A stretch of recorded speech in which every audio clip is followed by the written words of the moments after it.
Wow! Well, on the 16th of February 2009, I received a phone call, and I got fired on that day. I was a director of marketing in London. As you said, I'm French and American, but on that day I received that news, and I felt humiliation. I felt like a loser. I felt like my life was collapsing, and at the time I was video blogging about the law of attraction and how to attract all these good stuff in your life, and then all of a sudden, I lose my job, and I decided in that moment that maybe that was the best thing that could happen to me. I had like 2-3 million views on YouTube. I kept on video blogging about my life. I love personal development. I was participating into seminars and learning how to grow and dream big. And I thought, okay, now is the time to apply all this stuff. All these stuffs are great. I love reading, I love participating in seminars, but now how can this really change my life? How can I attract my dream job? How can I live my dream? And clearly my dream was to video blog, be a professional YouTuber, travel the world, interview people. I had been, as you said, inspired by Oprah Winfrey. I had the chance to meet her in October 2006 by synchronicity. And she inspired me to start interviewing people, but I was very shy, and I still am shy, and that's I think that's what's amazing about our own nature, is that sometimes we just go so much beyond what we think we're capable, and I wanted to. The thing is that there was such a suffering in my life, the fact that I lost my job, and then quickly after that, actually, I found myself without any more money in London. And I had to go back to my parents at the age of 32. And all this suffering came back up. Like I had panic attacks, and it was just hard just to be with myself. I was very much a person that, in order to survive this suffering and this mal-être, as we say in French, this discomfort about who I was, I would overspend. I would go shopping. I would go out and drink a lot. I would just do all these things in order not to face who I was, and in order not to face, that discomfort. And I got so in touch with that. And I was so afraid of love. Like, love was this big thing. Like, I was afraid that love would manipulate me. Like if I was feeling, I would fall in love, something would happen to me. And I started noticing how I was living this, what I call now a negative co-creation. Like, for me, we're all co-creators, and we're either co-creating positively. At the time, clearly, I was making my choices from a negative from fear. I was making my choices based on fear because I was afraid to become who I am. I was afraid to show up in the world. I was afraid to be fully myself and authentic. I would be afraid that people would not love me. So there would be barriers and masks, and I just like if something was wrong. And I decided to switch that, and instead of applying my marketing skills in this company, this job totally actually became very technical, and it wasn't even close to, like, it changed over time. It used to be very creative, and I'm more of a people person, but it became very technical, and I was just so far away from that dream.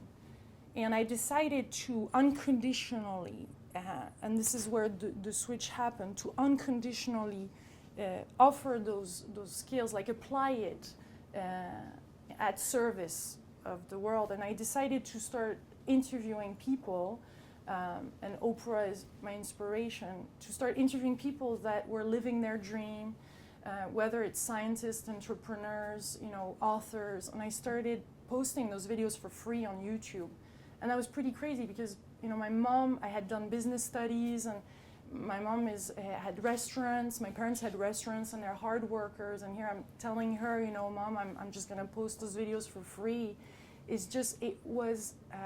had to very much, like any dream, hold that and not talk too much about it, because otherwise, I knew it would be hard for my friends or family to get to hear to get to see the vision that I had.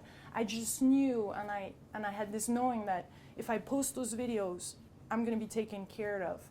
And I was tempted many times to go back into the marketing job, but it just didn't feel right. It felt yucky. It felt inauthentic, and I decided to record my whole journey and the ups and the downs from the moment I got fired to record. I've always wanted to write a book, but here I decided to record it on an iPhone. And I recorded all the ups and the downs and the techniques that I had learned in participating in personal development seminars, and to see if it really works. And that turned out into a book called I Lost My Job and I Liked It, because there was this song of Katy Perry on the radio at the time, I Kissed a Girl and I Liked It, and I kept on having that song, but I lost my job and I liked it. And so I called it that way, and I put all my efforts, all the money that I had. And as I said, I was a big spender, and so I would make a lot of money but spend a lot too. And I found myself with no more money in London. I had basically £10 on my account, and started writing this other book called I Have No Money and I Like It, because it's like you got sometimes to find the gold in those challenges. They're really, as a lot of speakers said tonight, there is, in each challenge, there's this huge opportunity, this huge gift. And for me, the gift of having no more money, it was the perfect thing, the perfect suffering. Like, it was so embedded in me. Like, I was seeing life as in a material way, and so to not have it anymore helped me to reopen my heart to possibilities, to myself, to love, and to start, as I said, living sharing unconditionally those videos on YouTube. And the cool thing is that I asked for donations online, and I decided to do this Juicy Living tour in 2011 and put a donation button on the website to finance it. I only had $3,000 at the beginning to start this Juicy Living tour, and there was no signs of where the money would come from or how things would turn out and happen. And on the day, the 10th of January 2011, I was in Santa Fe, New Mexico. And I had already done some interviews over Skype, but that was a big deal to go to people's place, and interview those Neil Donald Walsh or those Gary Zukav or those people that Oprah Winfrey would interview herself, and go in their living room with my small camera and interview them and be intimate with them. It's very intimate when you're sitting next to a person. You're eye in eye, and you have to be really comfortable with whatever's going on, because it brings stuff up too.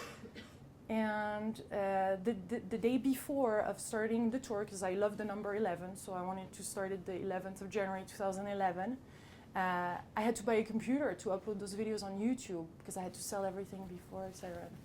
And anyway, I buy this computer, and it was $1,000, and I just said, I have to, this is a must. Like, I must do this. This is a third of my total budget for the whole year, but I have to do this. And I bought this computer, and within hours, 1 or 2 hours, without doing a post on YouTube, I received the same amount in donation from the person. So $1,000 just came in. And I'm like, wow, okay, there's something going on. And I clearly felt like I was stepping in my dream fully. Like, my dream before that, like interviewing people and getting to know people, was nice, but here I was really to meet people in their own intimate space and be intimate with them and broadcast that online was the real dream. Like, it was very colorful, and I had no guarantee. It was like a quantum leap. It was just a jump of faith, like one of those things that you just know you have to do and you can't explain.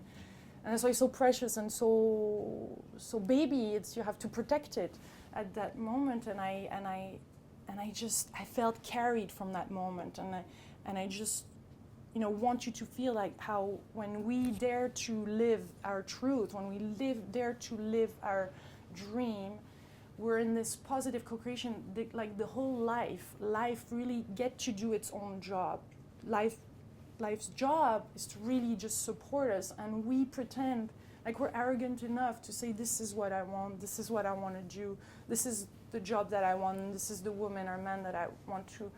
But there's so much bigger than that. There's such to me, an intelligence, and through all these different interviews that happened throughout that whole year, and the synchronicities and the magic of it, I can guarantee you, from people that went through cancer and were able to heal it, to just people living their dream, the most precious thing, as a lot of speakers said tonight, is to reopen our heart to life, to love, to follow our intuition, to be 100% responsible for our own life, and to open yourself up to life so that it can flow through you, and then it's beyond you. And now 3,000 videos later, and 30 million views on YouTube, and I keep on creating different web TVs in different language, because there's this whole co-creation process that has been created, like just by me uploading those videos for free. It has inspired, it has changed changed lives. And then these people have been able to change other people's life around and participate, not only just financial donations that are then circulating back, but ideas and opportunities and, of course, beautiful smiles, beautiful, grateful letters. The possibility to have, now for me to have a platform and to be able to communicate and share positive message that I think are so needed in the world. And I'm so grateful for the internet. I'm so grateful that we're able to all have a voice now, and we're able to share. And it's, we always think it's somebody else that can make that change, that can make that difference. But it is all of us, by being fully present in everything that we do, and by saying really yeses, because I think a lot of times we say yes when we don't really mean yes, and our friends drag us, to a different place, and we don't really want to do that job, but we accept to that job because we need to make money to pay the bills, and that's a whole other conversation, the money conversation. Talking of abundance, but this is an excuse. The money is an excuse, and it's important to take the time, and to sometimes when you get fired, or when there's something that happens and things don't move, it's part of life cycles anyway. Those ups and the downs are part of life, and there is those moments where it clearly is time to slow down, it's time to reflect, it's time to step back, it's time to take time for yourself, because if you keep on rushing and keep on making those decisions based on fear, you're gonna co-create negatively. I mean, clearly there's this is destructive for our planet, this is destructive for yourself, for the family. You cannot continue like that. You want to switch things and start noticing and observing and making those decisions and choices based on love. And of course, learning to love and accept ourselves, we all make mistakes, and we all went through so many things, and we need to just love that inner child and love that part of us that just doesn't know sometimes. But by just doing that, instead of taking an immediate action, then that thing can transform, and then can open this huge possibility for yourself. So I just urge you to go and to learn more about this co-creation, and to look how, maybe tomorrow you'll say a real yes, and how you feel like when you're somewhere you really want to be there, and it creates magic, and one thing after the next, one thing leads to the next, and it really amazes me. And then you feel like you're being used to your fullest, like it's not you anymore, it's the universe is working through you, and there's something very special about that, because you feel you're connected to every other human being. You feel there is infinite possibilities, and that you don't feel that separation anymore, and you feel the flow, and you surf that wave. And I think it's the juiciest thing on earth to live that way. And that's what I wanted to share tonight. Nice. So thank you very much. Thank you.